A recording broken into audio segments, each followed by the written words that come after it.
Assalamualaikum warahmatullahi wabarakatuh.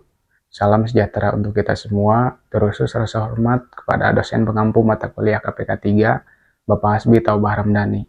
Perkenalkan, saya Satrio Surya Gunarta, sebagai ketua dari kelompok 4 mewakili teman-teman kelompok. Kami akan melaksanakan observasi lapangan di Rumah Sakit Medina dalam rangka memenuhi kebutuhan tugas dari mata kuliah KPK 3 mengenai hajat dan risiko kerja di Rumah Sakit Medina. Tugas kami mengumpulkan data dan informasi terkait, serta menganalisis hasil dari observasi untuk memahami keselamatan dan kesehatan kerja di Rumah Sakit Medina. Kami berharap observasi ini dapat menambah wawasan berharga bagi kami dan kontribusi bagi Rumah Sakit Medina. Terima kasih. Yang kedua, kami ingin memastikan keselamatan dan kesehatan kerja yang terutama dengan Sakit Medina, baik bagi staf medis maupun pasien di Rumah Sakit Medina.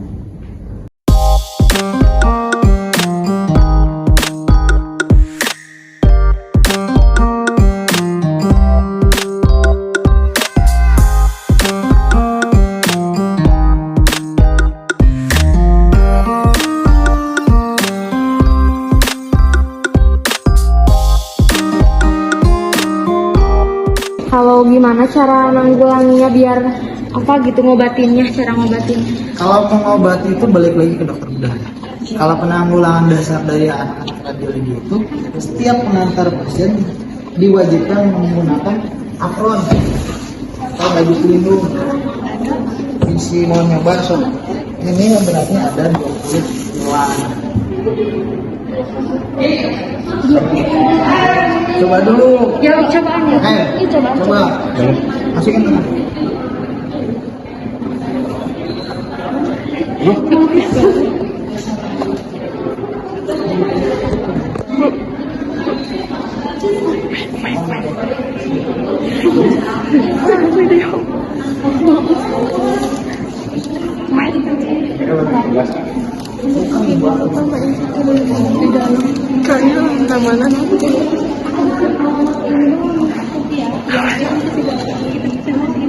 Oh.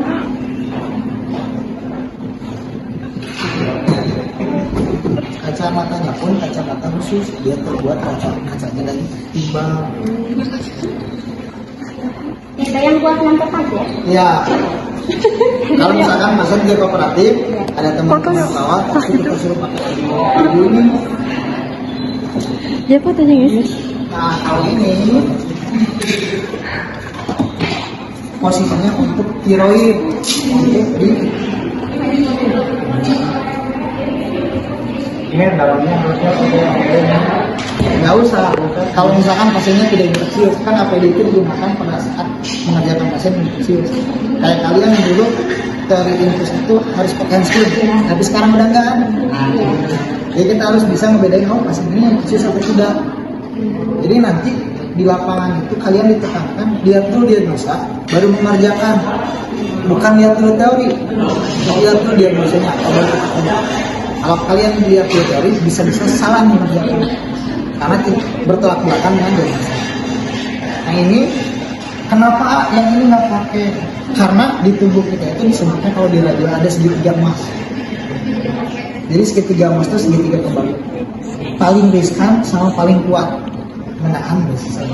Yang paling riskan itu satu tiroid, kedua benak, ketiga organ area perut dan dada. Tangan pun hanya tulang yang kecil, manus, antebrahi, dan arbuscuit. Tapi kalau untuk Homer harus tahu dia kata tebal, lebih kuat menyerang radiasi. Tapi tidak disarankan satu orang yang kanker mungkin 10, nggak dia bisa bisa.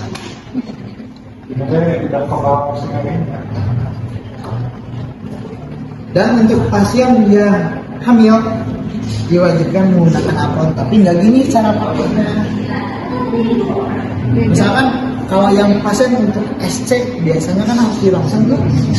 Rongseng dadanya kan dilihat kesiapan paru orangnya untuk nanti dioperasi, takutnya ada hipertensi atau takutnya ada pengobatan pada paru. Kan itu kontraindikasi dengan obat anestesinya. Misalnya kita rongseng dulu, cara pemakaiannya dilingkarkan di area si kandungannya. kepotong atuh atorak karena TB itu dia di atas becaknya bukan di sinus, dia di apek batang becak-becak. Itu kata A juga lihat diagnosanya baru dia teori. Jangan dulu lihat teori karena bisa bertolak belakang. Jadi dia pakainya di kembening, jadi ini dipegang sama yang nganternya harus full set. Harus full semua. Harus full set yang nganter. Dan ada peraturan satu pasien itu minimal di ronsen 3 bulan sekali. Tapi ada beberapa kasus satu hari beberapa. Dilihat tuh kasusnya apa. Kalau misalkan untuk keperluan operasi, dia kan pre-op dan post-op. Dilihat sebelum dan sesudah. Pasti harus beberapa kali. Tapi kalau untuk pengobatan yang mungkin itu kan pengobatan paru, rata-rata kan 1, 3, 6, 9, 12. Enggak 1, 2, 3, 4 di ronsen tiap bulan enggak. Karena ada peraturan itu nggak boleh sebelum 3 bulan di ronsen. Makanya kita radiografer menekankan ke teman-teman radiografer harus menanyakan ini keperluannya apa baru kemarin udah di ronsen. Sok gitu. Boleh nggak dipaparkan secara detail dari tombol, dari nama-nama alatnya? Nah, mungkin kalau nama disebutnya general X-ray. General X-ray. X-ray. Ada 3 general X-ray. Ini namanya stationary, dia diem, nggak bisa dibawa kemana. Ada juga namanya mobile X-ray, yang bisa didorong. Ada juga namanya portable, dia tidak beroda, jadi kayak tas saja. Jadi bisa dibawa ke ruangan lain. Terus metodenya ada 3 juga untuk pengerjaannya. Ada konvensional, CR, DR untuk pencitraan gambar. Kalau konvensional jangan dulu, jangan celak-celuk tuh. Kalau CR kita pakai isinya kata kita, sok bisa mau lihat masuk, ya. Foto kasetnya dibawa, di-scan, kayak SLR digital gitu. Ada yang namanya kasetnya nggak perlu dibawa, kasetnya dia udah nempel di sana sama di sini. Pas begitu kita hajar, kita expose, dia otomatis langsung akan keluar, nggak perlu digini-gini. Itu aja sih perbedaannya kalau hasil gambar mah. Balik lagi ke user yang menggunakan, kayak kalian ingin push, ini bisa ke anak, ini belum tentu bisa ke anak. Ada metodenya pakai lampu yang biru itu kan, nah, sama di kita. Jadi hasil gambaran itu kita mah karena basicnya kan pakai alatnya, jadi kayak fotografer. Setiap orang punya angle masing-masing, cuman teori dasarnya harus ada. Jadi harus dilakukan. Misalkan kita foto parah, pasti yang difoto dada, nggak akan mungkin tangan. Karena kalau misalkan tangan berarti nggak teorinya. Paling kondisinya berbeda. Jadi kayak di sini ini namanya control panel untuk melihat kita dosis yang dibutuhkan. Misalkan teteh fototorak sama aipan beda kondisinya. Kenapa? Satu berat badan berbeda, ketebalan tubuh berbeda. Bisa tuh kondisi yang dikasih ke saya dipakai ke aipannya bisa, tapi hasil gambarnya ngeblur atau noise di situ pecah. Kalau di bahasa fotografer dia harus ngitungnya gimana? Di kartu pasien. Lihat genutnya lemak atau daging. Kayak kalian ngitungin, oh obat ini untuk berat badan segini, cc-nya segini, ada hitungannya, sama itu di ada itu. Jadi kita nggak asal-asalan poin kondisi sini aja, karena kita ngitung dosis yang diterima sama pasien. Nggak boleh lebih dari yang dibatasi oleh dokter dan teknologi penelitian. Jadi semua ada teorinya sama seperti kalian.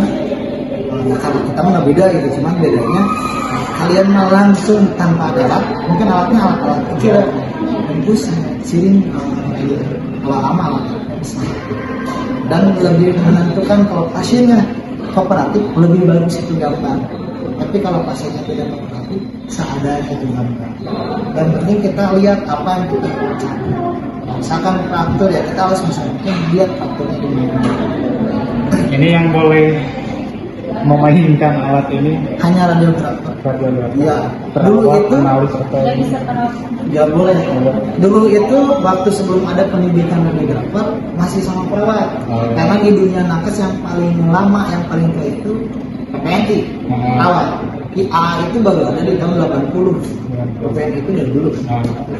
Jadi sama perawat dengan sertifikasi pelatihan 2 minggu di Jakarta. Di Garut ada yang di Limbangan tapi udah meninggal. Dulu lulusan perawat dia bisa motor, bisa orang sini. Cuman tetap harus pakai dokter spesialis. Cuman dia tahu pelaksanaan dengan sertifikasi dulu. Setelah ada pendidikan, mereka itu disebut operator. Gak boleh mengerjakan lagi karena mereka belum bisa menghitung pasti dosis yang dikasih. Itulah keluar regulasi. Jadi gak boleh selain PBB. Tapi bisa kalau di daerah yang kurang regulasi masih bisa. Cuman kalau misalkan daerah pun kayak kalau misalkan daerah itu mah udah termasuk pertanyaan, udah mulai dimasukin sama. Cuman memang nggak sebanyak kalian, nggak sebanyak bidan lulusan AA itu. Jadi dalam 1 tahun itu ada 2 kelas. Pertama masuk 80 satu kelas, pas lulus hanya 30. Dan dibatasi di Indonesia untuk kampus tidak sebanyak satu. Perawat kan bukan kalau radiografer itu nggak bisa. Di Jawa Barat aja hanya ada di Bandung, Cirebon, Jakarta 1, Padang 1, Lampung 1, Medan 1, Bali 1. Di Jawa itu ada 3, jadi hanya 11 di Indonesia itu fakultas radiografi. Jadi malahan perempuan itu jarang dari 30 paling 2 atau 3 radiografer perempuan. Makanya kalau kalian nanya, bisa nggak dikerjain? Ngebedain mesin lagi jalan atau apa? Ya lampu ini. Lampu ini lagi nggak boleh ada yang masuk. Keluarga pasien punya perawat hanya bantu mengganti pasien, bagi pasien. Karena kan harus dilakukan dibantu sama perawat. Mereka keputusan apa? Setelah itu mereka masuk ke ruangan. Setelah itu keluarga pasien pun sama di sini. Kecuali kalau misalkan ditentang sama radiografer nih, karena pasiennya tidak kooperatif, nggak bisa kita arahkan. Misalkan kayak penurunan kesadaran, harus kita bilang ke radiografer bahwa ini baju apronnya, namanya baju bahannya dari timbal, TB itu untuk pelindung dari radiasi. Lumayan berat, 1,25 cuman lebih bisa karena radiasi itu punya dua sifat, stokastik langsung mual muntah pusing. Tapi kalau non stokastik jangka panjang, kanker kulit, mandul, rambut rontok itu yang dipastikan. Kalau sinar yang nyala dari sebelah mana? Jadi kalau dia ini diarahkan ke sana, berarti karena sifat radiasi itu tidak bergerak, tidak berasa, tidak bernyawa, tidak seperti angin. Tapi misalkan itu paling bisa ngikutin, kalau radiasi itu enggak. Dan dia istilahnya setelah 30 sampai 1 menit, 30 menit sampai 1 menit. Kalau di sini ada daftar radiasi, karena ada teorinya alarm memiliki justifikasi estimasi menjat butuh berapa radiasi yang kita satu pasien, limitasi membatasi dosisnya, Sesuaikan. optimalkan 2 jadi si radiasi itu hanya keluar yang ada sinarnya. Di sini ada namanya radiasi dulu yang dilakukan. Makanya lebih baik kita jauhi sumber radiasi. Kalau misalkan harus ke ICU, pernah ke ICU kan, pasien nggak bisa turun tuh. Kalau kita yang main, nggak mungkin ruangannya kita ICU pasien timbal, sama juga. Kenapa? Kita harus bertolak belakang dengan sumber radiasi. Jangan ada di depannya, lebih bagus di belakangnya, karena radiasi. Jadi itu rata-rata perawat yang ada takut dengan ruangan kita. Mikirnya dengan enggak, kalau lagi standby gini aman di sini. Cuman kalian kalau kalian pernah di ISU sama radiografer ISU mah dikasih tahu ya, videonya lagi ajar ya. Kalau udah kejadian kayak gitu, cepat makan yang tinggi protein, terlalu rebus. Kalau misalkan aku nggak suka terlalu rebus, disuruh. Nah, ada susu bawang, tinggi protein. Langsung ajarin itu. Kalau untuk pembersihan apa?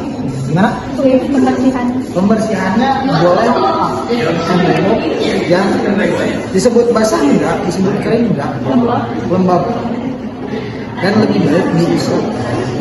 Dulu waktu zaman COVID kita kasih yang kalau kalian lihat televisi itu masih makanan udah pasti itu COVID ini.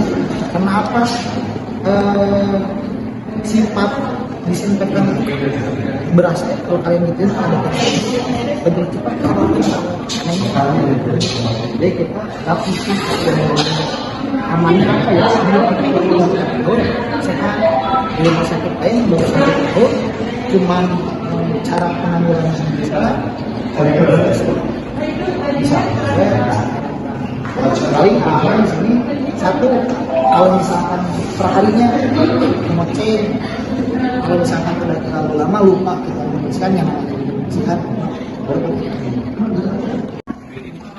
terus kalau misalkan kan pelayanan harus terus berjalan kalau misalkan nggak ada hasil langsung nggak akan bisa memperbaiki TBK, BPK atau apa paling kita kerjasama dengan rumah sakit dari kita kiri misalkan perawat pengen di ronsen teleponin melayani jadi alurnya begini perawat kita mau ronsen oke kita yang menghubungi pemerhati misalnya saya mau ngirim pasien ronsen ya tolong dibantu langsung nelfon kita beberapa langsung nelfon lagi sok silakan ini jadi sampai saat itu nanti masuk ke ruangan ronsen dulu lama Jadi kita kirim kalau misalkan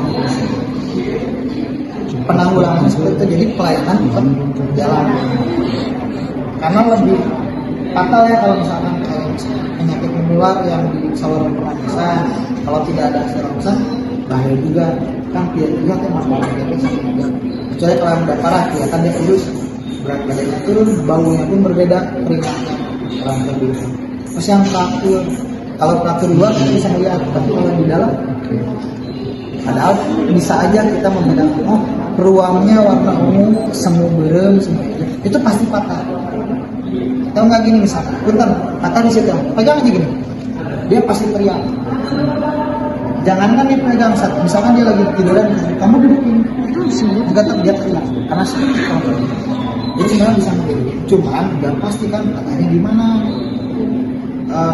hancur jadi 3 atau 2 kan itu resiko itu mah paling yang dari teman-teman perawat penanggulangan sih terus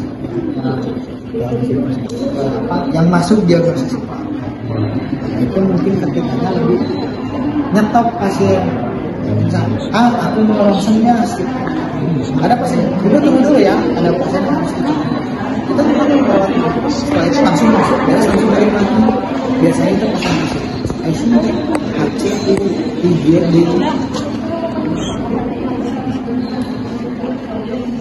itu paling di kita mana ada di atas Medina baru sekali itu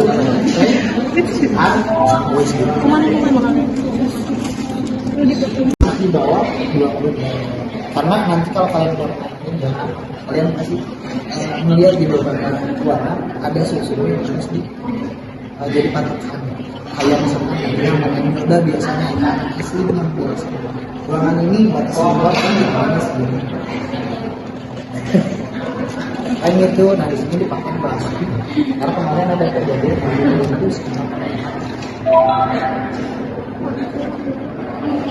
itu stabilizer untuk nyetabilin listrik dari putus listriknya sendiri nah ini namanya itu untuk menyimpan daya alat kita sekali pakai harus butuh daya 50.000 watt sedangkan Medina baterainya hanya 10.000 jadi listrik dari putus stabilin masuknya simpen sampai 50.000 kita pakai dia kosong dia masuk jadi kayak aki power bank kayak power bank ya cuman kan kalau power bank kecil ada yang lebih besar dari itu namanya UPS sama metode cuman dia kapasitasnya lebih kecil ini yang sedang ada yang besar kalau kalian sudah praktek di RSU pernah masuk ke ruangan CT scan ada janji yang besar yang bulat ke sebelahnya ada lemari itu namanya juga RSU cuman sudah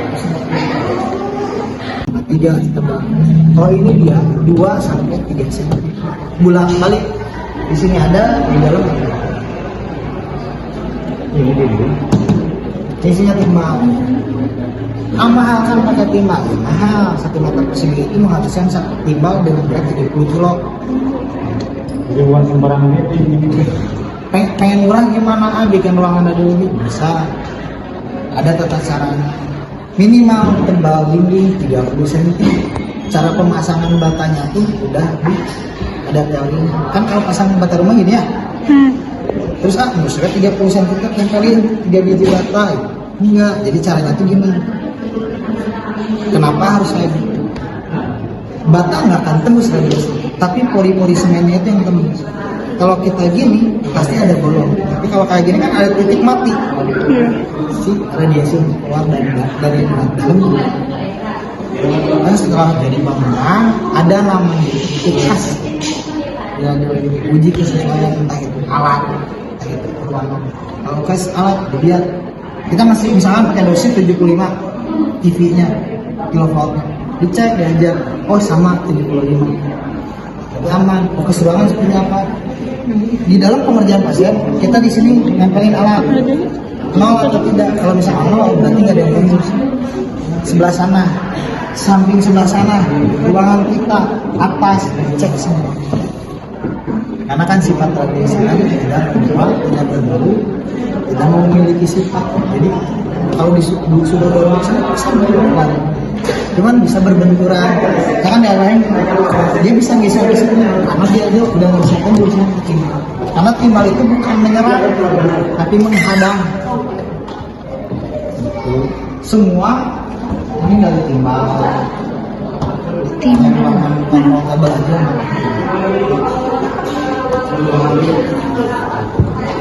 Fitness gratis nih. Coba.